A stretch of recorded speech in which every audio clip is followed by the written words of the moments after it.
pertama, kita coba di brainstorming dulu, coba digali dulu cara berpikir kita supaya benar menempatkan Al-Quran itu sebagai mukjizat, bukan sekedar kita bacaan. Ini bedanya nanti dengan bacaan-bacaan biasa dan juga dengan kitab-kitab suci sebelumnya. Ingat, ada yang hanya sekedar wahyu memberikan penguatan tauhid, ada yang menjadi kurikulum hidup. Nah, Al-Quran ini bukan sekedar wahyu yang mengkonfirmasi keimanan kita, tapi di saat yang bersamaan menjadi kurikulum kehidupan kita sampai kita menghadap Allah Subhanahu wa taala. Itu ada di Quran surah kedua Al-Baqarah di ayat ke-185. Saking istimewa dan tingginya dipilihkan di malam terbaik, di hari terbaik, di bulan terbaik, oleh malaikat terbaik kepada Rasul terbaik. Malamnya saking pentingnya, suasana di malam itu dinaikkan semua jenis kebaikan sehingga amal soleh pun naik lebih dari 1000 bulan pahalanya. Itu nanti ada di Quran surah ke-97. Inna anzalnahu fi lailatul qadr. Tuh, kenapa pakai lailah tidak pakai lail? Kalau lail itu hanya menunjuk waktu, di waktu malam. Anda mau tahajud, ambil sebagian waktu malam. Quran surah 17 ayat 79. Wa minal laili fatahajjad bi. Dari sebagian malam, waktu yang cukup panjang itu, ambil sebagian untuk menunaikan tahajud. Jadi lail, layali, lela, lili, ya, lala itu malam. Ibu lili, ibu malam-malam. Kalau pakai ta, lailah, berarti ada yang istimewa di malam itu. Karena itu begitu detil diksi Al-Quran itu, ayatnya ketika menampilkan inna anzalnahu fi lailatul qadr. Berarti ada yang istimewa di malam itu.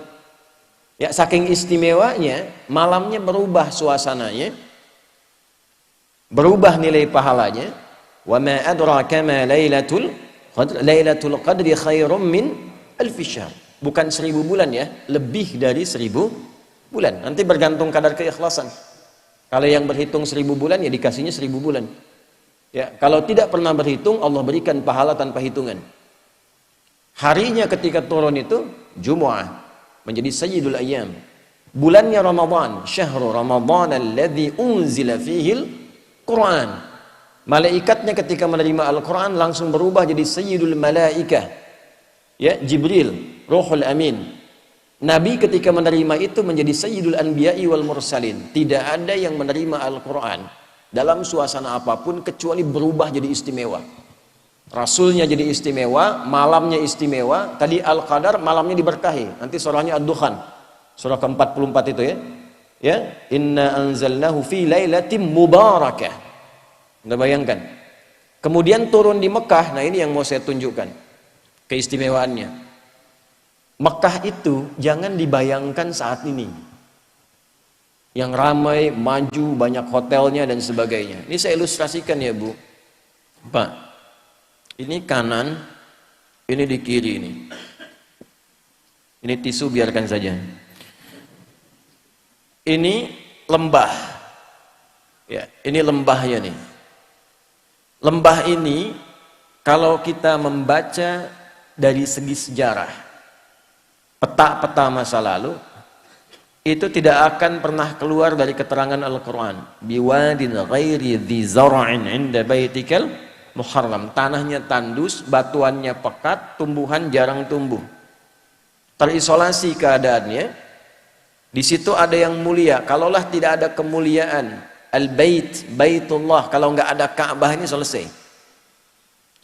Diliputi oleh padang pasir, Sahara yang luas. Ini diapit oleh dua kekuatan besar. Di sini ada Romawi dengan imperiumnya, ya. Saking dahsyatnya Romawi, kalau Bapak Ibu nanti ada sempat waktu mengunjungi, itu terbentang Mediterania, ada laut besar Mediterania dari Italia ke Libya, Tunisia sampai ke Turki itu sampai sekarang arsitektur bangunannya peninggalan Romawi masih ada. Saya pernah cukup lama di Tripoli di Libya. Saya kunjungi daerah namanya Leptis Magna. Itu sampai sekarang kolosiumnya, beberapa bangunannya, pondasinya masih ada sampai sekarang. untuk menunjukkan betapa dahsyatnya kekuatan Romawi masa itu. Punya peradaban, punya kekuatan. Samping kirinya Persia, Pak. Punya kekaisaran. Ini kan Al-Manar, ya, sifatnya kan manarah. Manarah itu apa? Menara. Menara itu apa? Itu dulu puncak salah satu nilai spiritual tertinggi Persia. Karena ketika mereka mau menyembah, menempatkan api di atas menara.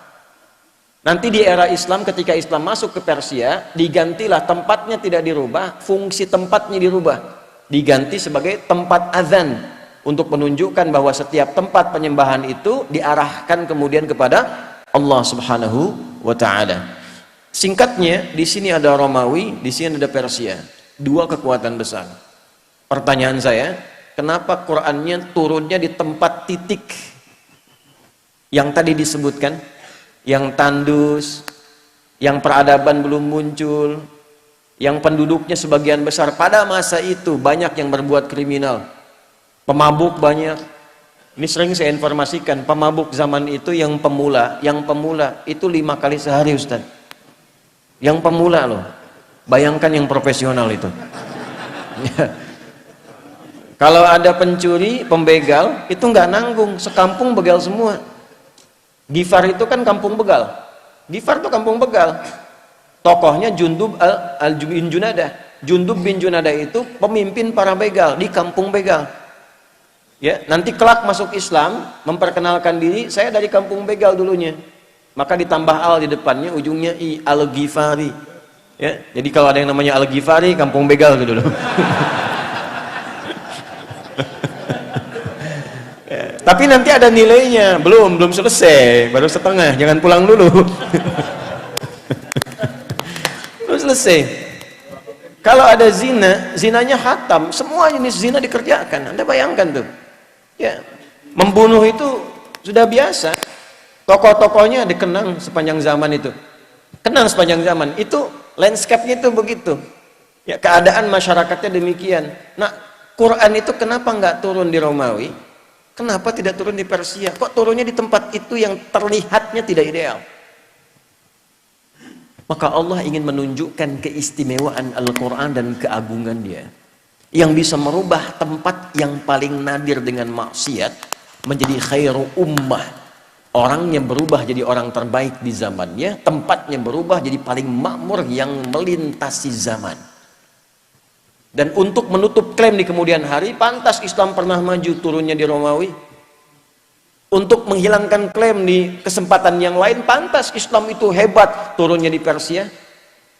Tapi ketika diturunkan di tempat yang paling rendah, belum ada peradaban, belum ada kemajuan, maka Allah ingin membungkam siapapun yang menyangkal keistimewaan Al-Quran. Dibuktikan di setiap zaman Quran diturunkan di titik yang paling rendah di muka bumi, masyarakatnya paling kontroversial, maksiatnya paling banyak, bisa dirubah oleh Quran dengan satu kilatan yang luar biasa menjadi manusia terbaik yang dikenang sepanjang zaman.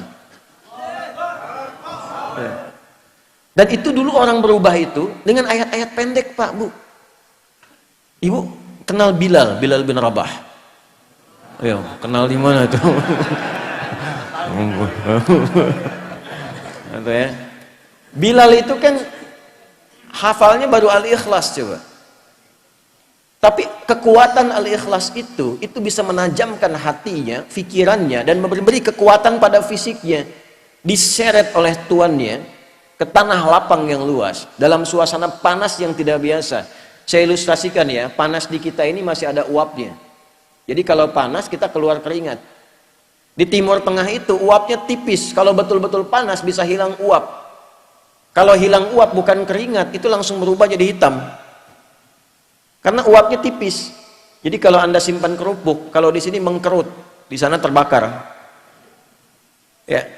Dipanaskan batu, disimpan di dadanya, dalam suasana panas dicambuk, dikatakan irtad. Jawabannya apa? Ahad. Irtad, ahad. Irtad, ahad. Ya, kamu murtad, ahad. Enggak, Tuhan saya esa, qul huwallahu ahad. Itu kalimat satu kata di surat Al-Ikhlas menajamkan hatinya, menguatkan pikirannya, memberikan semangat luar biasa pada fisiknya. Dan datang anugerah Allah. Umar itu cuma 2 huruf berubahnya. Siapa Umar sebelum masuk Islam tuh? Anda paham semua, baca sirahnya, baca sejarahnya. Jangan dilihat Umar sekedar setelah masuk Islamnya, lihat perubahannya. Bagaimana Al-Quran merubah pribadi seseorang menjadi istimewa. Itu kedahsyatan Al-Quran. Umar kan dulu luar biasa sebelum masuk Islam, bahkan berkeinginan membunuh Nabi kan. Di perjalanan yang sangat luar biasa, sebelumnya Nabi doakan di antara dua Umar kan, memohon pada Allah kebaikan. Di perjalanan hanya mendapatkan informasi saudarinya masuk Islam. Saat sampai ke tempatnya hanya terdengar dua kalimat dulu tuh, Toha. Anda bayangkan, Toha itu menajamkan sanubarinya, merasakan frekuensi getaran yang tinggi, itu memperlemah semangat buruknya, tiba-tiba tergetar dan berubah jadi baik. Cuman dengan Toha jadi mulia. Anda sudah Al-Kahfi, sudah Yasin, sudah Baqarahan tuh, belum bisa berubah juga. Nah ini faktornya apa? Kenapa orang dulu mendapatkan cahaya Quran begitu dalam dan merubah tampilan jadi istimewa dan langsung turun kesaksian Allah? Yang mahal tuh ini. Nanti pindah ke Quran surah ketiga Ali Imran ayat 110. Persaksiannya langsung menggunakan bentuk fi'il madhi untuk memberikan inspirasi mudhari. Kuntum khaira ummatin ukhrijat linnasi ta'muruna bil ma'ruf wa tanhauna 'anil munkar wa tu'minuna billah. Ini mahal kalimatnya. Ya, kalian itu benar-benar umat terbaik yang pernah terlahir dan berkehidupan di muka bumi. Jadi teladan.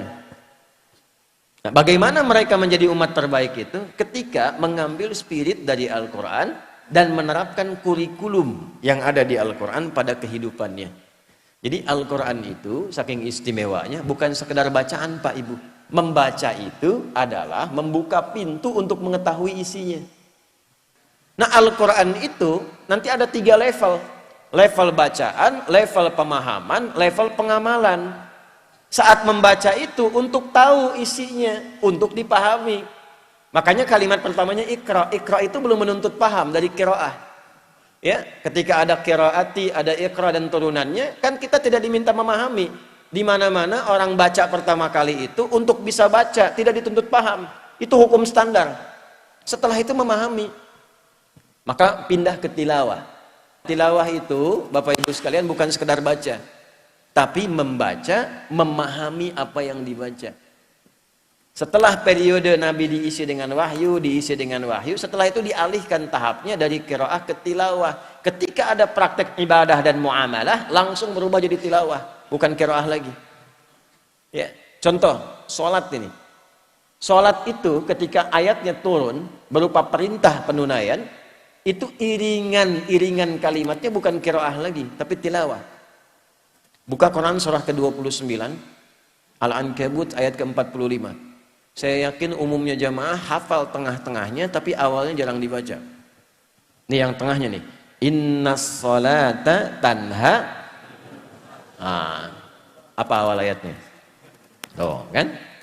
Awal ayatnya utdu ma uhiya ilaika minal kitab wa aqimis shalah. Innas salata tanha 'anil fahsya'i wal munkar. Utdu kata perintah dari kata tilawah. Tala yatlu tilawatan utlu. Wahyu pertama, Iqra bismi rabbikal ladzi khalaq. Setelah terkumpul wahyu ada perintah ibadah, utlu. Apa bedanya qiraah dengan tilawah? Kenapa turun qiraah di awal Iqra bukan utlu? Karena qiraah itu hanya perintah untuk menghadirkan apa yang diingat atau membaca yang di hadapan tanpa menuntut memahami apa yang dibaca itu. Kenapa wahyu pertama itu Iqra bukan utlu? Karena Nabi Muhammad itu jangankan paham, baca aja nggak bisa. Gitu. Salah kalau tilawah di awal utlu, itu menunjukkan ada bacaan. Makanya Nabi mengatakan Iqra ma'ana biqari. Saya nggak bisa baca, saya nggak punya hafalan, saya nggak pernah sekolah, saya nggak punya guru. Kenapa dibuat Nabi itu oleh Allah ditetapkan ummi? Untuk menunjukkan Qur'annya orisinil bersumber dari Allah. Litakidi ummiyati Muhammad sallallahu alaihi wasallam, untuk menguatkan Nabi itu seorang ummi, untuk menunjukkan pada semesta bahwa Al-Quran itu orisinil firman Allah, tidak ada campur tangan Nabi Muhammad di dalamnya. Pernah nggak ngaji? Ayat Quran yang membimbing bisnis itu apa? Hadis-hadisnya apa? Keluarkan Kitabul Buyu'. Bimbingan dari Al-Quran dan hadis mengantarkan pada bisnis yang sukses dan membahagiakan.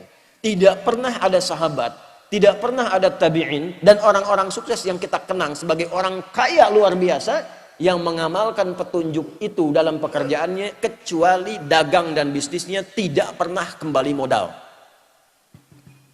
Selalu kembali untung. Tidak pernah kembali modal, selalu untung. Ya, saya mengatakan ini karena saya meriset, Pak. Saya riset, Abdurrahman bin Auf itu pernah saya riset. Dari mulai modal pakaian, mempraktekkan petunjuk bisnis dalam Al-Quran, dipraktekkan petunjuk nabinya, jadi orang paling kaya di masanya, yang kalau kita hitung valuasi hartanya, nilai hartanya di era sekarang, itu saat meninggal mewariskan 14.000 triliun. Utsman bin Affan radhiyallahu ta'ala anhu, asetnya masih ada sampai sekarang. Anda kalau umrah lewat itu, ya, jalur itu pasti melewati satu hotel warnanya krem, itu tulisannya jelas wakaf Utsman bin Affan radhiyallahu taala anhu, wakaf. Bisa nggak Anda membayangkan dari satu sumur, ada kebun di situ, satu sumur diwakafkan, lalu berganti masa dialih fungsikan, itu sekarang jadi hotel, dibukakan akun di Bank Saudi atas nama Utsman bin Affan radhiyallahu taala anhu. Setiap ada penghasilan dimasukkan ke situ, disodakohkan untuk kepentingan umat Islam. Orangnya sudah wafat 15 abad yang lalu. Nggak ada orangnya, akunnya ada. Kita orangnya ada, akunnya nggak ada. Mari cek. Nah itu yang merubah itu apa? Al-Quran. Sehingga sahabat itu, mereka punya passion, punya bakat, dialirkan dan jadi pilihan. Kan 4 ya, Anda tinggal lihat di 4 ini. 1 kedudukan, ilmu yang kedua, 3 harta, yang keempat tenaga. Anda mau pilih yang mana? Tentukan salah satu. Tentukan salah satu dari 4 ini. Ya, di kedudukan silakan. Ya, dari yang paling tinggi misalnya dari presiden, jadi gubernur, jadi wali kota sampai ke bawahnya terus gitu. Nanti lihat belajar pedomannya bagaimana jadi pemimpin yang baik, turunkan. Maka di situ kita punya tokohnya, ada Abu Bakar, ada Umar dan turunan-turunannya, sejahtera. Setiap di copy paste di generasi setelahnya makmur. Karena memang tidak dibatasi di waktu tertentu. Silahkan Anda cek. Di era Umar bin Abdul Aziz kan bukan eranya sahabat. Hebat juga, luar biasa juga. Sampai masa keemasan dibawa. Terbalik ketika Qur'annya ditinggalkan, malas ngajinya, hadisnya jauh, selesai. Jatuh. Silahkan cek dalam sejarah. Masa-masa keemasan orang-orang Islam pada masa itu ketika dekat dengan Al-Quran. Ulamanya masih didengar, dijaga, diamalkan, ilmuwan makin banyak, sampai ke Andalusia, sampai di Iberia, sampai Mensibwa, sampai disebutkannya peradaban Islam di Spanyol, peradaban Islam di Portugal, peradaban Islam di A, B, C, dan sebagainya. Kapan? Ketika dekat dengan Al-Quran. Ketika Qurannya mulai jauh, mulai sibuk dengan dunia, jatuh. Nah ini yang mau saya tekankan di bagian yang pertama. Ilmu silahkan, kita punya tokohnya, ada Ali bin Abi Thalib, ada sahabat Abu Hurairah radhiyallahu taala anhuma jami'an, ya. Kemudian di babnya apa lagi? Harta, ada Utsman bin Affan, Abdurrahman bin Auf, ada Talhah dan sebagainya. Bab tenaga siapa? Ada Bilal bin Rabah. Apa Bilal pernah dikenal sebagai crazy rich di zaman Nabi? Tidak. Bagawan pengetahuan? Tidak. Punya kedudukan? Tidak. Apa pekerjaannya? Adzan. Tapi pernah nggak Anda mendengar begini? Bilal cemburu pada hartanya Utsman. Pernah? Tidak. Bilal cemburu pada ilmunya Ali. Pernah? Tidak. Kenapa? Karena mereka sudah memutuskan pilihan. Saya memilih yang ini sebagai bekal pulang kepada Allah. Jadi nggak ada cemburu pada yang lain karena punya jalan hidup. Saya memilih adzan. Kenapa? Karena saat adzan Allahu Akbar, Allahu Akbar. Begitu selesai Nabi komen, aku mendengar suara tapak kaki Bilal itu di taman surga. Dan dari teriakannya itu dipanjangkan lehernya. Kata kiasan. Maksudnya diberikan keutamaan dari suara adzannya. Bilal begitu dengar, adzan aja saya udah ke surga. Ngapain saya capek kayak Utsman itu kan? Makanya beliau pilih itu. Jadi kebanggaan. Anda bayangkan.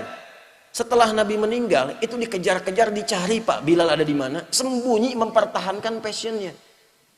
Sembunyi, ditawari ketua Mahkamah Agung. Tuh. Anda bayangkan? Itu kan penawarannya tinggi, itu hakim agung tertinggi, ditawarin, ngumpet di pedalaman. Akhirnya karena nggak bisa, bagaimana dirayunya? Azan aja deh. Baru mau datang. Jadi tapi begitu sampai asyhadu anna Muhammadar Rasulullah, pingsan. Karena membayangkan kenangan bersama Nabi, membayangkan keutamaan. Akhirnya balik lagi. Jadi kebanggaan. Rizki kan sudah teratur. Asal Anda bergerak, Allah kirimkan. Profesi itu kan cuma perbedaan dalam mencarinya saja. Yang dosen, yang arsitek, yang dokter, itu cuma perbedaan dalam mencarinya. Kuota rizkinya teratur. Walladzi qaddara fahada. Telah ditetapkan, diberi petunjuk, tinggal ikhtiar, rizki dapat. Jadi biasa-biasa saja. Orang dulu tuh biasa-biasa saja, menganggap Abdurrahman bin Auf biasa-biasa saja. Kata Nabi, ya, ini kalimat yang sangat viral ini. Kalimat sangat viral. Beliau itu tidak khawatir dengan orang Islam yang kaya, karena kaya itu biasa saja.